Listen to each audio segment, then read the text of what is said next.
Hey, welcome back to the melee only account. My goals for the account are simple: obtain the best endgame weapons and defeat all of the bosses, all while only relying on melee weapons.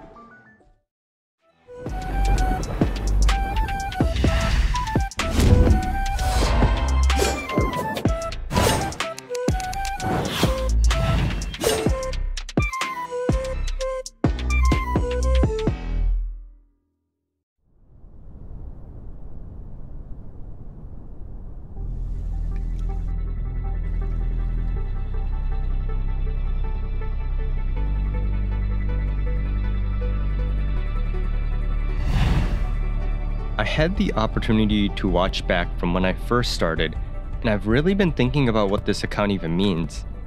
I started this account all the way back on May 14th, and I don't think I could have predicted what this account had in store for me. I noticed something was off with the rotted fork. Within minutes of buying the fork, the meteor fell in the world. That is to say, each and every single time I made a plan, I would be brutally struck down by something better, mostly by sheer luck. For example, the War Axe, a 6.67 drop chance, took only 3 minutes of caving to obtain. Of course, right after the first time I use it, a goblin army comes and I get the Warblade, also a 6.67% chance. I happened to find the Marble Shrine as my first shrine, which contained the Gladiator's Locket, a sword type accessory for a melee only playthrough. First drop mycelial claws is of 1 in 5 chance, and the dungeon gear was the most absurd. A 1 in 9 chance for the Muramasa to be first, followed by a 1 in 8 for the shield, and a 1 in 7 for the Blue Moon. That means in total, I had a 1 in 504 chance to get that exact ordering of items. What all this luck meant is that as I went from boss to boss, the stakes kept getting lower and lower. I felt like I kept growing in power exponentially, while the bosses only got slightly harder each time. Hive Mind, Queen Bee, and Skeletron all went down without a hitch, which I should be happy about, but when I first planned out the content, I didn't expect all of this to go so smoothly. Like last episode was supposed to be the quest to defeat Skeletron and have a long segment about dungeon diving, but I ended up diving for about 2 minutes before I found everything. So, I want to dedicate this episode to preparing for the biggest challenge yet, the Wall of Flesh.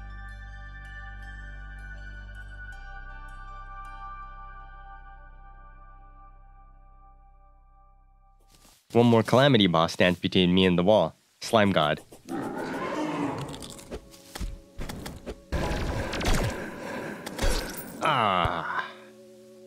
As painful as it was, it just felt like I needed to be just a bit further away and it'd go smoothly.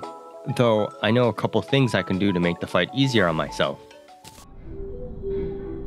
In the Shadow Chest in the Underworld, I can get a Sun Fury or a Dark Lance in a 1 in 5 chance apiece.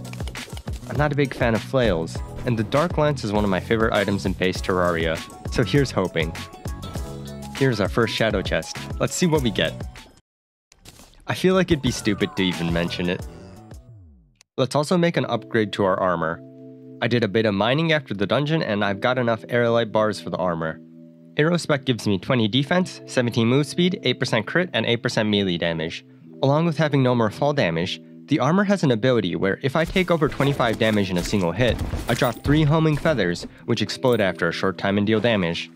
Also, I saw that there was this piece, headgear, which kinda looks like a headband. So, maybe? Why not? One more thing I could do with the Shadow Key is explore the Abyss. I don't quite need the Ball of Fugu, but I can't help myself from wanting to explore a little bit. Plus, maybe I can nab the Depth Crusher early, which will turn into a really cool sword later. God, everything hurts here. One more thing I forgot to make.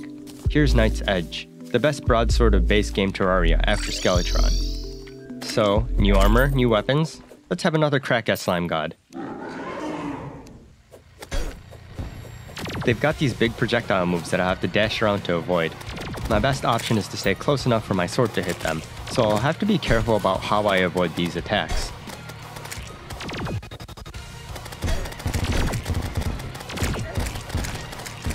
Here's one of the slimes down. Spear worked wonders. Things are getting pretty dicey.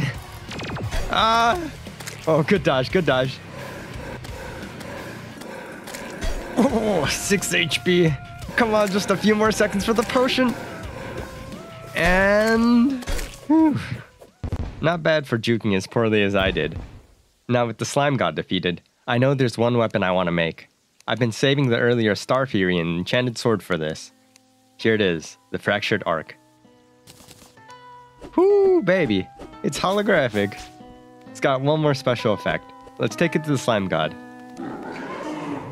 If I right click, it parries any attack, juicing up the blade and making each swing shoot a projectile.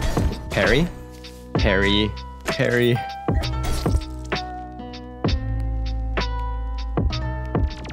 Parry, and bam! I'm not that used to it yet, but I can see this being super strong. Okay, I think it's time to address the Wall of Flesh, the point of no return. That is to say, after you defeat the wall, your save enters hard mode. Enemies are significantly harder, new biomes, and comes with equally strong upgrades. The only problem for me is that the wall is hard to kill. In a normal world, the wall comes with 8,000 HP. Since I have both Expert and Revengeance difficulties on, you'll have 21,280 HP. I'm currently clearing the buildings to make traversing the underworld easier, as the wall moves from one side to another during the fight. It'll also mean that mobility is an important asset to the fight, though I think it might be faster just to show you. Here's how my first attempt went.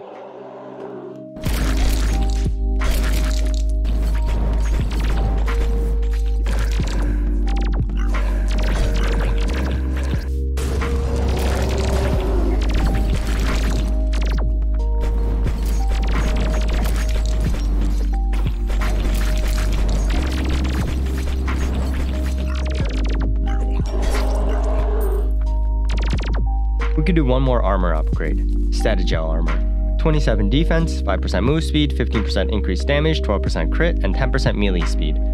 It comes with extra jump height and speed, along with an extra jump. Top it off with 30 extra immunity frames when taking over 100 damage in a single hit.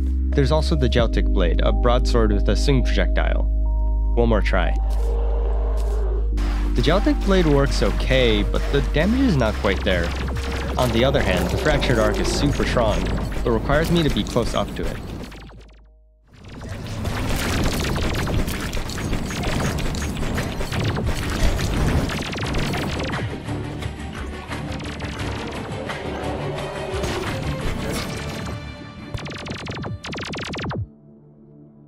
With both attempts, I've been really close. I know I can do it. But I don't want to end my pre-hard mode journey like this. This nagging feeling that I lost something important along the way. I want to do it right this time.